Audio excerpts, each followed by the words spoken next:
right pen. We are back again. First time in about a year. So I'm going to make this one, in case you're watching on YouTube, this is the Darth Vader helmet that goes on the mic, and it fell off. So it's staying on. All right. So this is the return, the return of the return. Because we've had several returns. This is the real one, though. Like, I'm not joking. This is the real return of the official podcast of sorts, not just coaching calls. I do like posting those coaching calls um, into the podcast so you can actually hear how things go uh, with clients who have questions, and then obviously get your questions answered, and or also, hey, maybe you want to sign up for coaching, also cool. Or join our school community, also cool, which is where most of this stuff is going to be posted in that school community. It's totally free. So like, there you go. There's your there's your advertisement for the return. Anyway, all right. So if you hear some clunking around, I am currently in my studio, which is actually in the basement of my house, which is an upgrade or downgrade, depending on how you look at it, of my kitchen, which is where we had it before. So, anyway, it is about time. It's about time we got this back. This will be the greatest podcast in the history of podcasts, or at least a tribute to the greatest podcasts of podcasting, right? So, if you got that Tenacious D reference, good for you. If you didn't, well, you're a big fat loser. So, all right. What are we talking about today? Right? What are we talking about today? Let's talk about the end of obesity, right? And in the school community, I mentioned today's topic was going to be how to simultaneously, that means at the same time, simultaneously burn body fat while at the same time, simultaneously, word for the day, building muscle. And most of the time you hear people say that, and it's like, yeah, that's bullshit, dude. Like, you can't do that. Like, you have to pick a path. You're either building muscle or you're losing body fat, but you're not doing both at the same time. However, it is possible. You can do it. You can do this in the fight against obesity, in the end of obesity, but it will require a semiglutide to do that. So that's what I recommend is no, I do not recommend semiglutides.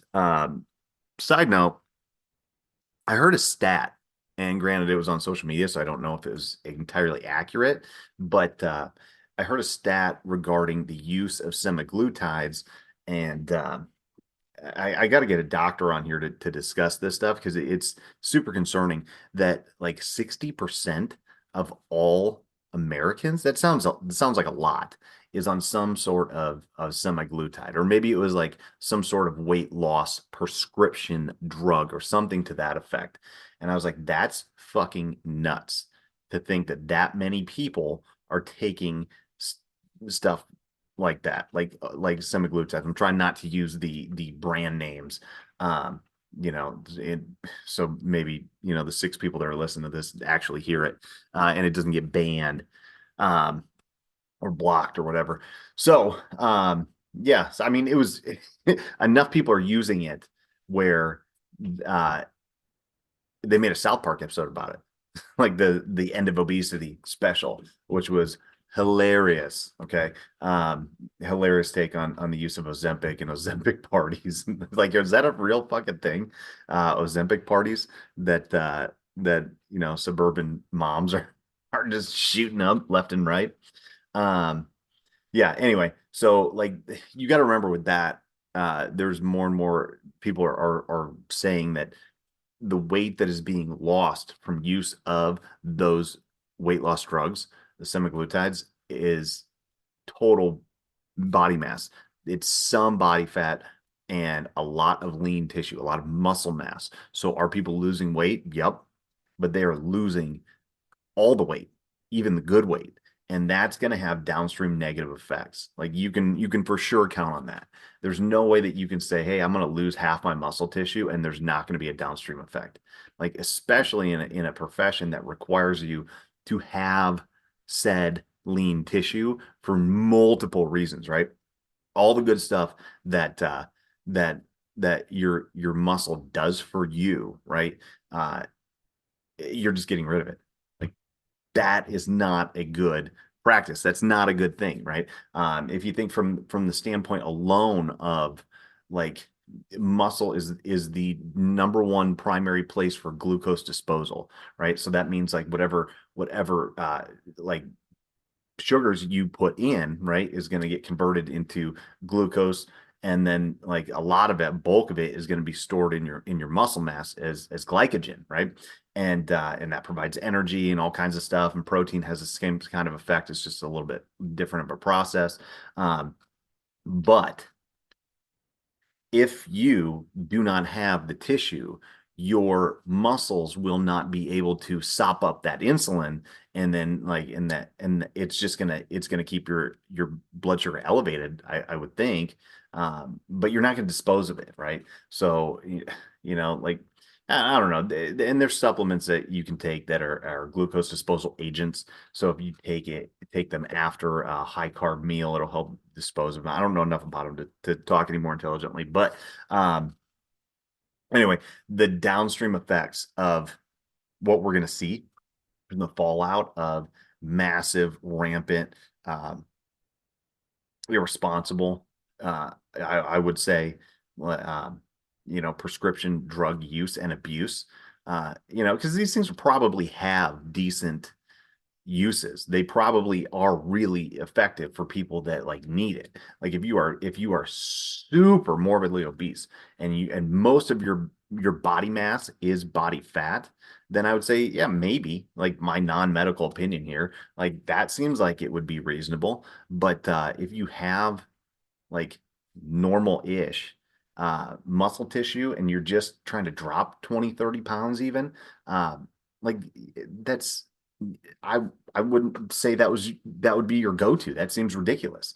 That seems like it's not severe enough to want to risk the downstream effects of negative, like negative effects of this. Because I'm telling you, they're gonna be big. And it's just like the opioids, like, hey, we overprescribed all of these opioids, and all of a sudden we have an opioid crisis on our hands. And everybody that, if you're listening to this and you're a first responder, cop, fire, medic, like whatever, yeah, you've dealt with it. How many Narcans are we delivering every day? You know, so this is not going to be that, but it will be something. Uh, it will be something. So don't get tied up into um, hey, this is going to be fitness in a bottle. It's going to be the end of obesity. It won't be, right? Last thing I'll say about that is like, I can guarantee you it won't be, because if you just look at the history of everything, and any time somebody has promoted something for nothing, it's not how it works, right? That's not how it works. It's kind of like the movie Wishmaster, right? If you ever see the horror series Wishmaster, like you wish for something, you get the thing, and then there are some horrible downstream effects, and people usually die and melt and faces explode and stuff like that. So that's what this is going to be. This is like Wishmaster. You're seeing Wishmaster play out right in front of your freaking eyes. So keep your eyes open. And if you are on the fence about using it, right? Man, I would make sure that you consulted uh, numerous doctors, right? Numerous medical professionals, and then people outside the medical field too. Talk to people that have been on it for a while, see what their effects are, see how long they've been on it, see what happens when they get off of it. Like, don't be a test subject for this, right? Don't be a test subject for this. Sounds like 2020 all over again. Like, don't be a test subject for this. It might be bad. We don't know enough. Maybe hang out a little bit, maybe watch, see what happens, right? So just a thought, right? And if anybody's got recommendations of doctors, or people in the medical field that know more about semiglutides, I would love to talk to them and see, like actually get some legitimate medical information on this stuff, rather than, the social media confusion and, whatever. Um, but it's just crazy too, if you think about, like, this is a whole nother topic, just how pharmaceuticals are pushed and the routes that they go, uh, to get in front of you as a consumer, because you are a consumer for pharmaceuticals. We all are. And it's crazy. So and so took it word of mouth, and oh, they had this result. Oh, I want to take it too. And then your doctor is, and, let's be honest, general practitioners are like, they're doctors, but man, they're like, you talk about jack of all trades, master of none, and but they have all the same prescribing authorities as every specialist. So you could be getting specialized medicine with no specialized, like, treatment. So it's kind of like, is that really appropriate? You can talk about the same thing with hormones. Most family docs are not adept at, looking at hormone numbers and really understanding, like, what those mean, right? So if you're looking at TRT or hormone replacement or something like that, you ought to go to a specialist. And I don't know why this would be any different. Because if you're just getting prescribed something, it's like, yeah, that'll probably work. That'll solve the problem. There's a band-aid for that, and see you later. Like, I don't know.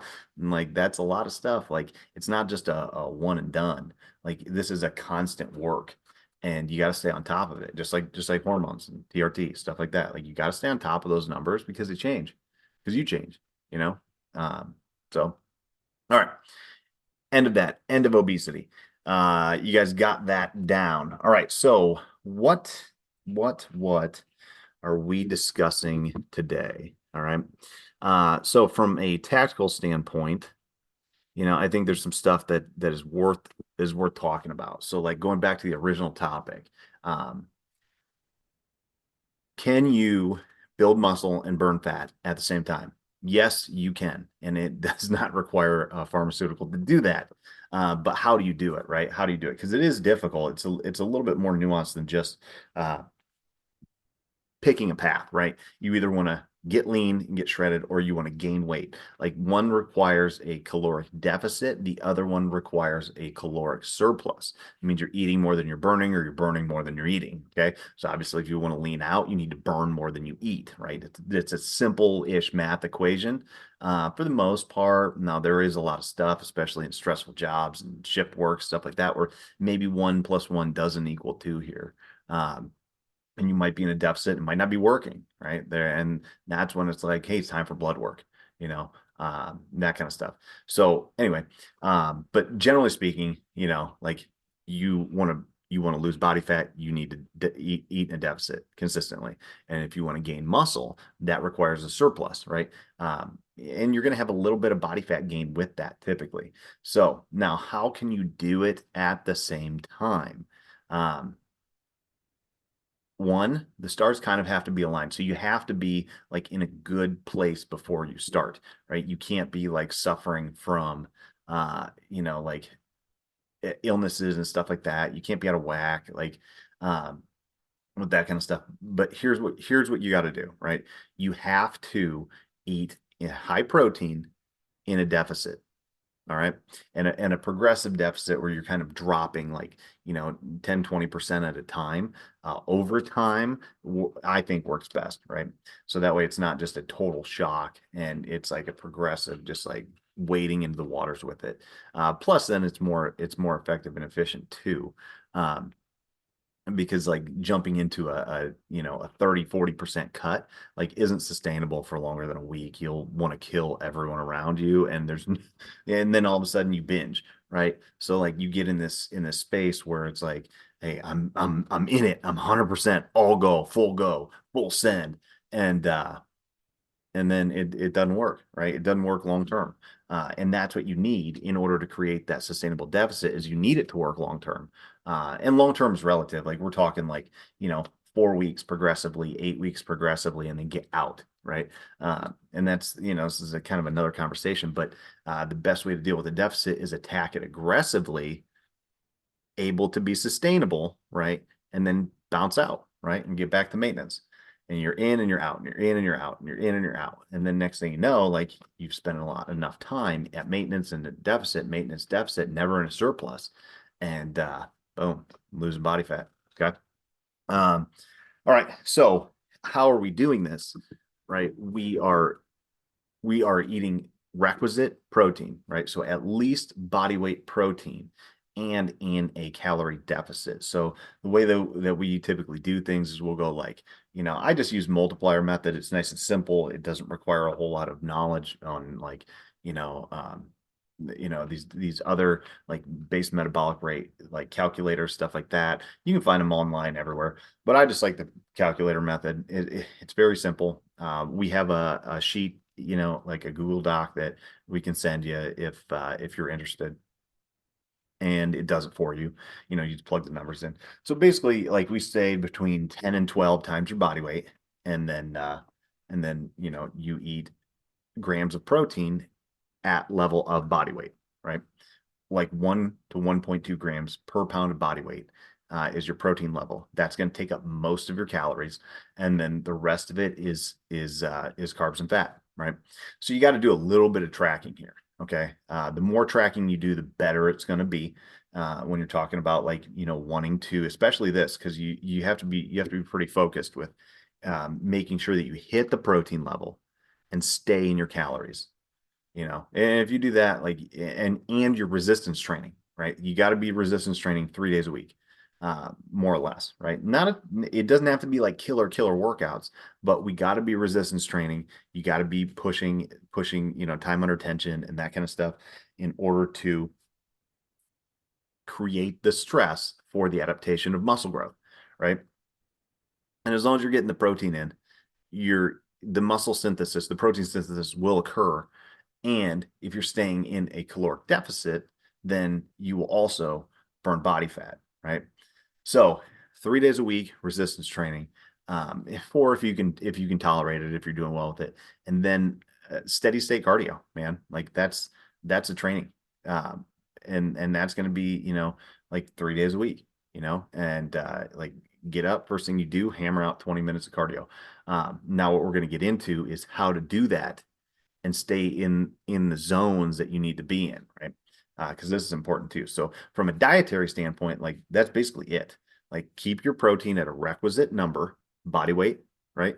1 gram per pound of body weight, 1.2, right? We don't need to go any higher than that. Even that's pretty high, but it'll get the job done. Um, and then from there, you just make sure that your calories are between 10 and 12x, depending on what your training is, right? Depending on what your training is. Um, you know, like 12x would probably be good enough if you're training hard. Okay. And then your resistance training 3 days a week, and you're hitting, 20 minutes of cardio, um, 3 days a week, right? That's 6 training sessions. You can do those same day. You can try to space them out. Like I wouldn't do one then the other. So you're training for 2 hours straight. Like this morning, I got up and did, 30 minutes of cardio. And then this afternoon, I'm going to do, probably 60 minutes of lifting, depending on how all my joints feel, which is day to day. So, um, so yeah, so try to space them out if you're going to do them on the same day, or you can do them on opposite days. That kind of stuff's fine too, right? But with the aerobic work, with the cardio, right? Aerobic and cardio is kind of synonymous. At least I use them as such.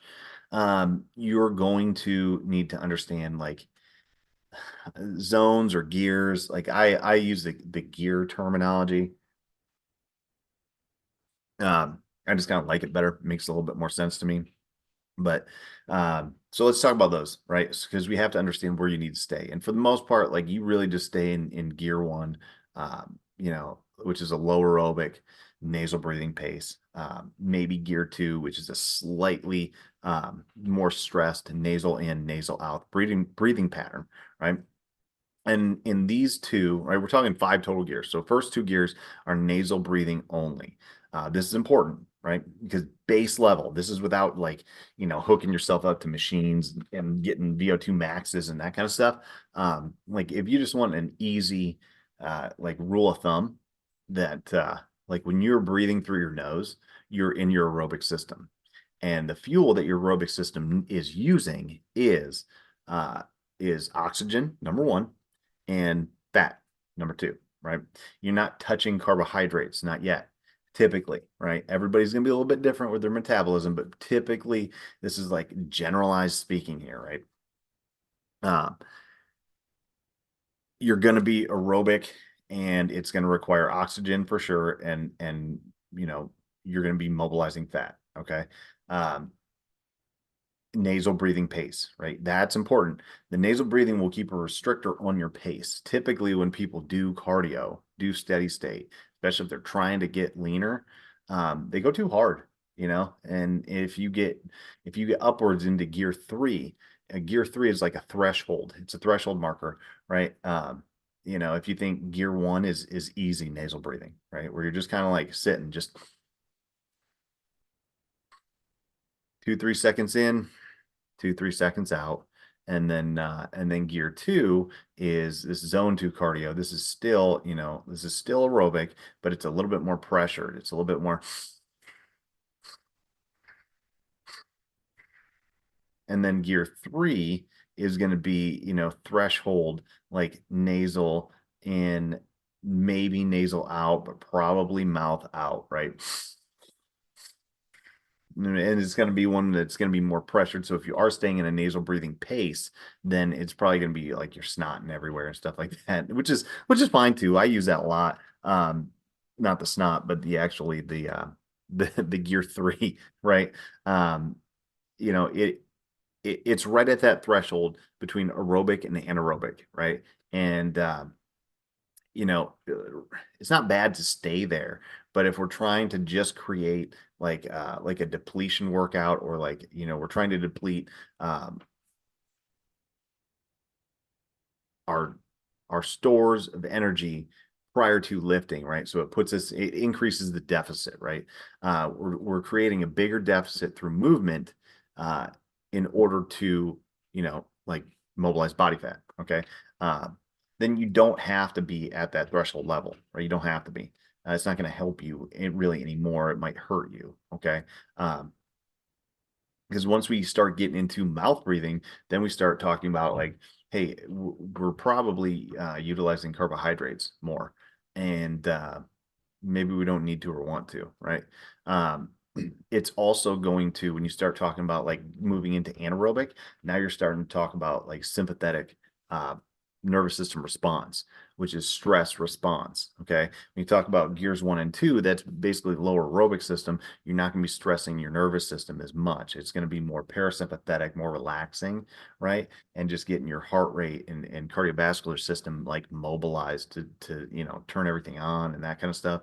Um, but when you get up towards threshold, then you're starting to really stress your nervous system, which is great if you want to do that, right? The downside of that is like, especially if you're training 6 times a week, right, or doubling them up, then you know you're gonna stress the nervous system and your body with lifting later. Okay. Um, do you need to stress it again with cardio? Like, probably not. You know, you probably don't need to. Plus, if you are listening to this and you are a first responder, a tactical professional, like you have a life of stress.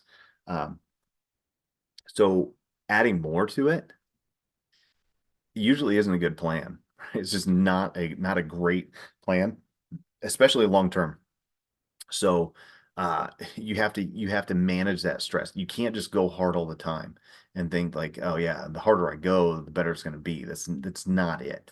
You know, especially like the older you get, like especially like it doesn't work. Okay, it doesn't work. You will break. Right, you are um, rotting bags of flesh. Right. So the more stress you put on that into your, you know, 40s, probably late 30s, 40s, and into your, you know, even in the 50s and stuff like that, like you just can't do it and sustain it. Like very, very few of us can. God knows I can't.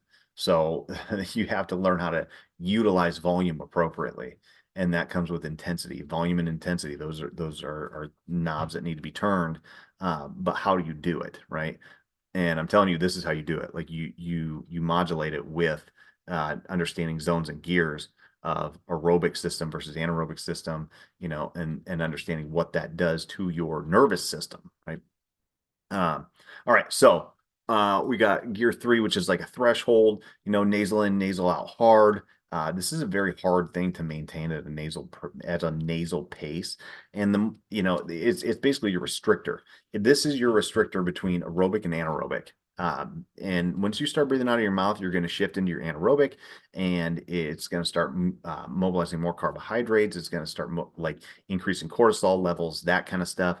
So you just got to know what you're doing with it, and it's not going to be sustainable for that long, right? So you're going to start to burn out because that lactate threshold, because the glycolytic system isn't designed to go for that long. Like you're talking like 8 minutes max, right? With your glycolytic system, then you're shifting into your aerobic system, to your oxidative system. So like it's not going to be sustainable. Okay. Depending on how long of a training session you want to get after. All right. And then the last one is gear five. And this is mouth in, mouth out, hard as fuck. Limited use, carbohydrate driven. And, at this point, like this is not like if you're in gear five, it's for a sprint, right? It's for a quick sprint. And really the only reason you're breathing is to offload CO2, right? So as you do physical activity, CO2 builds up in your system, right? And breathing becomes more important to offload that CO2 and get that waste product out so you don't pass out, right? Rather than getting the oxygen in, especially if it's really anaerobic, really hard. Like think a 2 minute or 1 minute like grappling match or fight. 100 to 400 meter sprint. You're talking like 10 to 60 seconds of like full go. Okay. The only reason that you are breathing is to offload that CO2. So if we go back to gear three, the higher you can make that threshold of not needing to transition from aerobic to anaerobic, then your gear five is going to be more efficient because you won't need to offload as much CO2. So you won't need to breathe as hard under extreme strenuous activities. And this includes stuff like fights at work, uh, run hot, to emergency runs, that kind of stuff. Like you won't go code black because you have a more robust aerobic system. And that buffers out your anaerobic system much, much better. So, yeah, so that explains the gear system, right? So if you got questions on that, you can send me a message and I can get into it. Or in the school community, we'll go into it further in depth if you want. You can really like piece these down per gear, per zone, and talk about like, hey, how to train in this particular gear for a particular reason. And all of that's going to help understand like your aerobic system, your anaerobic system, because it's not just a flip of the switch. It's more of a continuum, right? So it's like it's a continuum. You're never just one or the other. You're on the spectrum somewhere. Okay. Um, so yeah, you can really, really dig into this and really get nuanced with it, which is super cool. Because it's gonna make you better. All right, so how to fuel for optimum body composition, right? Uh, you know, again,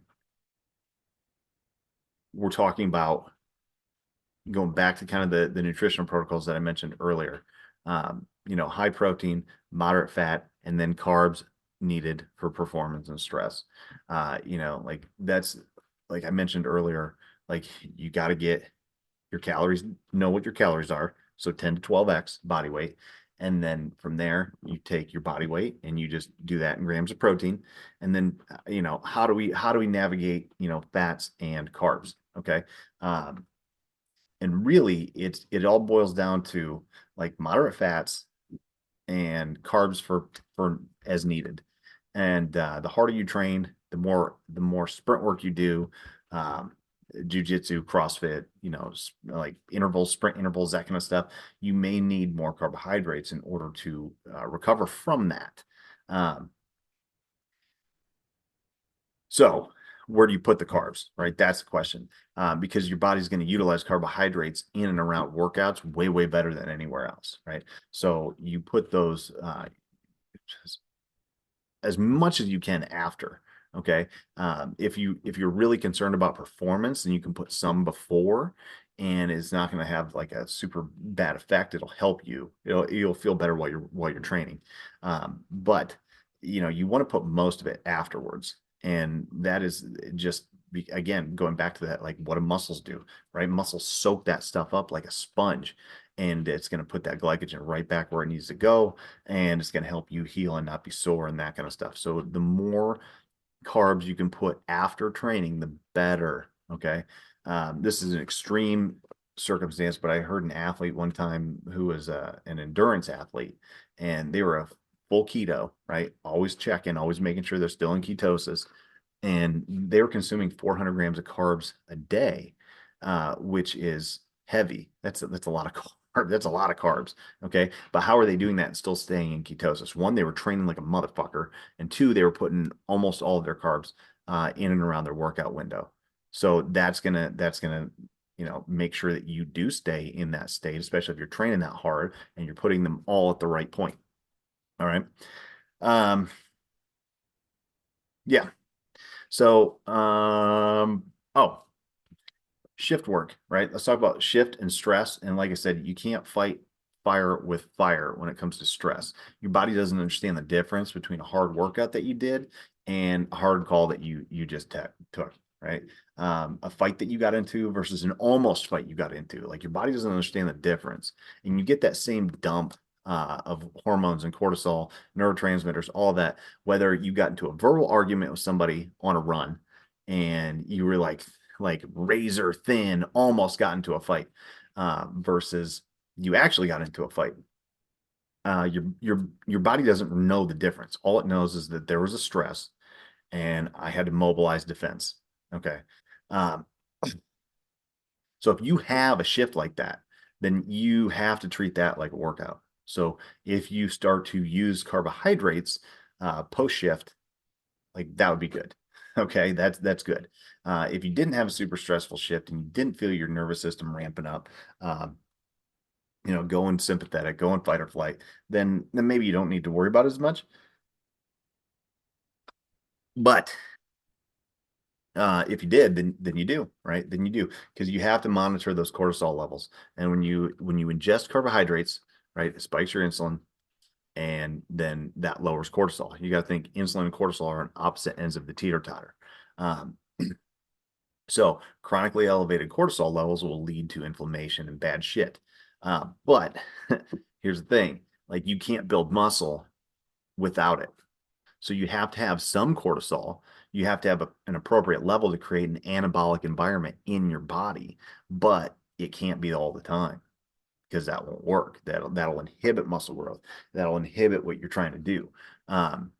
So it's a balance, and so therefore you have to understand how to regulate yourself and how to understand like how to assess what state you're in um, during and after your shifts.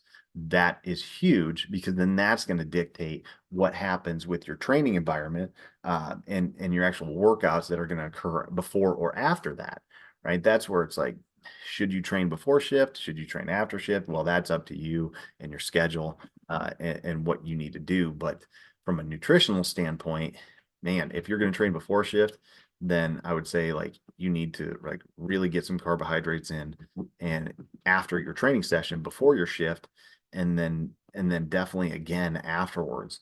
So you're going to have 2 points of carbohydrate intake versus like I'm on day shift, so I use a little bit of carbohydrates towards the end of my shift because I know I'm going to train uh, right at when I get done with work. So that's going to prep me for my workout, and then I'm going to go big carbs basically all the rest of the night. I'm going to use up the rest of my carbohydrates, which is really only like 160 right now anyway, so it's not that much. Um, but that's what I do, right, for my shift. But that's where you need to look at your shift, your schedule, where your stresses typically fall, and then how to utilize carbohydrates within that realm. Okay, because it is a very effective tool. And if you don't, use it the right way, then I mean, you're basically like leaving, performance and aesthetics and all this shit on the table. Like you're just leaving it there. Um, so you can also use it for sleep, right? Because like carbohydrates are more of a sedative. So it's gonna induce sleep. It's gonna spike insulin. It's gonna help you fall asleep. Better than drinking yourself to sleep most of the time. All right. So let's see. Um, Carbohydrate levels. This is kind of last couple points we'll talk about here. Carbohydrate levels. 0 to about 150. You're looking at low. I would call that a low carbohydrate level. Um, and again, this is kind of dependent on what type of training you're doing, but this is like general rule of thumb stuff, right? 0 to 150. You're talking about low carbs. 151, I want one more. 151 to 300, that's going to be more of a moderate, right? 300 is pretty high, but if you're training hard, it can be more of a moderate. That's going to be more of a maintenance type thing, I would say, especially for me. Like I'm kind of gauging this off of myself. And the history of what I've done and what I've seen with my athletes. And then anything over 300, that's a high carbohydrate load. So you got to use it for what it is for, and understanding what the different macronutrients are for, what you can use them for, right, is going to be really critical. And then making sure that you understand, what your total calories are in the mix of all of this, right? And that's where it's like, having somebody that can help you through this is very helpful.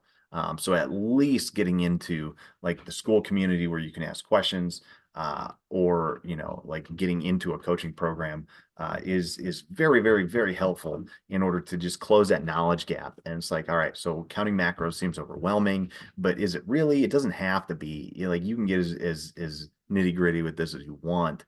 But yeah, so if you're not in the community, get in it. If you are, then share it with other people, and keep growing this, guys. So I'm trying to think if I got anything else. The kids are going berserk upstairs. I think that's all I wanted to cover. Yeah, that's it. So again, guys, thanks for listening. And if you got any questions, get into the school community. There'll be a link in the YouTube, and yeah, and you can reach me directly there. Okay. All right.